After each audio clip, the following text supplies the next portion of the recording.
சீச்சி என்னடா இவன் அப்படிங்கிற பேரெல்லாம் வாங்கிடக்கூடாது. ஃபார் எக்ஸாம்பிள், படத்தில் நம்ம நடிக்கிறோம். இதுவரைக்கும் என்னுடைய எந்த படத்துலையோ ஒரு ஆபாசமான ஒரு காட்சி I will see to that அந்த மாதிரி இருக்காது. ஏதாவது டபுள் மீனிங் டயலாக் ஏதாவது நிறைய படங்களில் சொல்லப்பட்டிருக்கு. எனக்கு சொல்லுங்க சார், இது நல்லா இருக்கும், மக்கள் சிரிப்பாங்கன்னு. ஆனால் என்ன விட்டுரு, நான் இது சொல்ல மாட்டேன். என்னடா இப்படி பேசுகிறாங்க அப்படின்னு உள்ளுக்குள்ளே இன்னொரு மனசு இருக்கும்.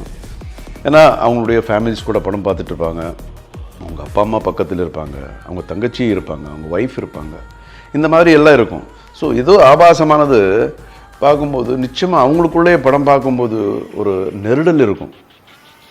என்னடா இருக்குது, எங்கள் அப்பா பக்கத்தில் உட்காந்துட்டு இருக்கு, இந்த மாதிரி ஒரு சீன் ஒன்று போடுறாங்கடான்னு.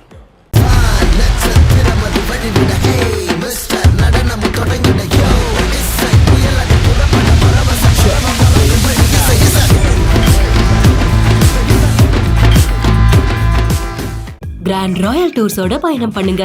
இடங்களும் புதுசு, நினைவுகளும் புதுசு.